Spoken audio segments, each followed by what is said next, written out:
Michaelia Cash, thanks for joining us. This three-step plan to get the country moving again. The first, I suppose, deliverable for small business is that restaurants and cafes can have 10 customers, but very few of them are going to be able to open and be profitable with only 10 customers, are they?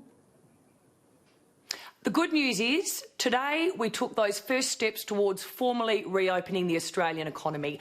We've always made it very clear that the advice that we take is on the very best medical advice, and the lifting of the restrictions is based on that. I have to say, it has though been welcomed by small business in particular that they've been given that green light that there is now a pathway forward.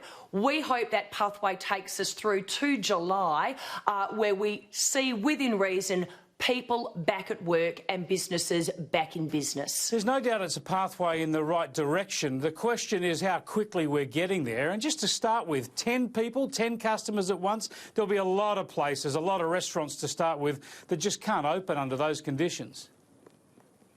And that's why it is a three-step framework, so people can see the light at the end of the tunnel. And I have to say, Chris, when you look at where we are as a country compared to where so many other countries are, we actually are ahead of the pack. In particular, when you look at the decisions that we took were in the best interests of Australians' health. You just have to compare the death rate in Australia, for example, in relation to the United Kingdom, taking into account population, 110 times more. France, 100 times more. The United States, 50 times more. So the decisions we took were to ensure that Australians' health was our #1 interest. But as a result of those decisions, today, and I was very pleased to see the Prime Minister stand up and address the nation on behalf of the National Cabinet and set out that three-step process towards the reopening of the Australian economy. There's no doubt you've done a good job. The federal government, the state governments have done a good job. The Australian people have done a great job with you, and a lot of people have made enormous sacrifices, losing their jobs,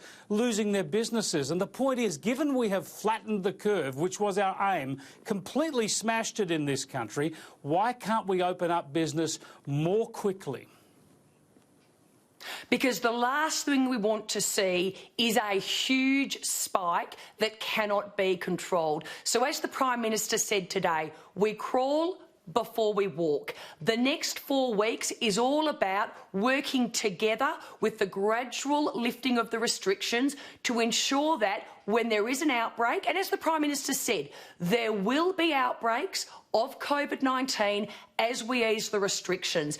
But this is all about ensuring that the employers that are able to reopen have those COVID-safe workplaces, and in the event there is an outbreak in a particular workplace, we have in place the processes and the procedures to contain that outbreak as quickly as possible. So over the next 4 weeks, we see the gradual easing of restrictions, we see businesses coming back to life, and if we work together, that will mean the second stage will come on, hopefully sooner rather than later. The point is we've already done that in building up capacity. We've got enormous capacity for intensive care beds now, virtually tripled that from just over 2,000 to almost 7,000, yet only 20 of those are actually required for coronavirus patients at the moment. We've got enormous capacity now in testing, something like 700,000 tests conducted across this country. We've got better processes for tracing. We're handling outbreaks now at Cedar Meats and at Newmarch House.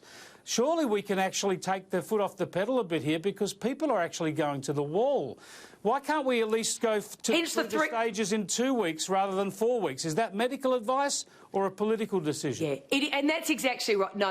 It is medical advice. All the decisions that we've taken as a government, working through the National Cabinet, have been always taken on the very best available medical advice. What we now need to do is gather that information over the next 4 weeks to ensure that, as the Prime Minister says, testing, tracing and tracking and responding to ensure that we get that right so we can then move to the next stage. If we were, Chris, to lift the restrictions too quickly and you did see that huge spike, what you would ultimately then have to do is literally take that step back again and close businesses down. What the crawling before walking enables us to do is get to stage 2, we hope, in a much safer manner, and then literally then we move towards stage 3. So it is gradual.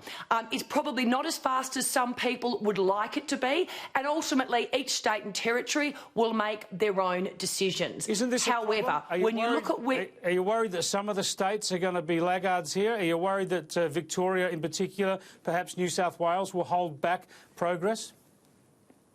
Oh, look, I think all of the premiers made statements after the Prime Minister addressed the nation today, and each one has indicated they will make their decisions in terms of the easing of restrictions over the next few days. The ACT has already come out and said they will be easing some restrictions. My home state of Western Australia, we actually moved to the 10-people rule last Monday week, so we've been there for some time. The Northern Territory, I spoke to my state counterpart just after the Prime Minister addressed the nation. They are obviously in a much different position, and we talked about the reopening of pubs in the Northern Territory.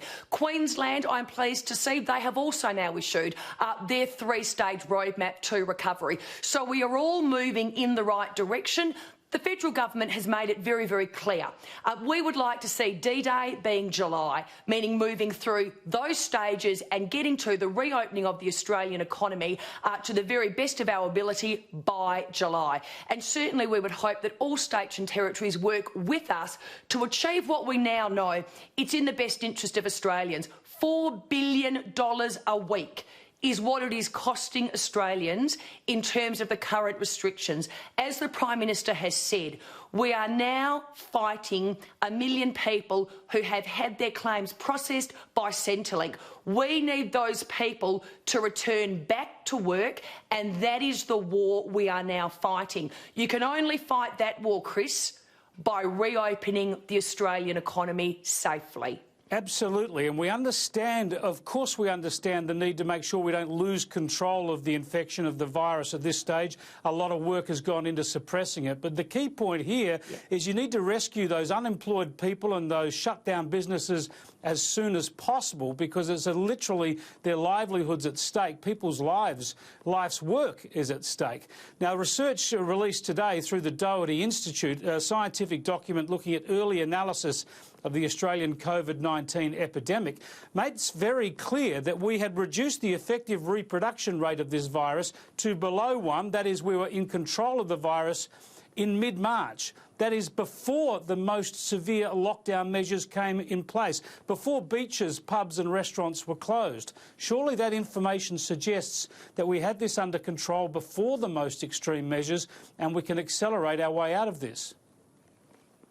And that is exactly why we are where we are today, ahead of basically the rest of the world in terms of our death rate. That is a good thing. B, our recovery rate, and that should never be underestimated. The number of people who contracted the disease in Australia but have recovered, the number of active cases, and the fact that we are now able to, as an economy, take those formal steps to reopen, knowing that the suppression strategy and the tough decisions, Chris, were they tough decisions?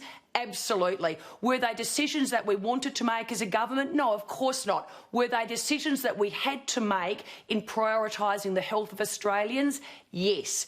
But we also put in place, as you know, the $320 billion response package. But now is the time to start those formal steps towards that reopening. But we need to work together over the next 4 weeks to ensure that we manage the reopening, we manage a potential spike in cases, we're able to track and trace those cases as quickly as possible, hence the need to download that COVID Safe app.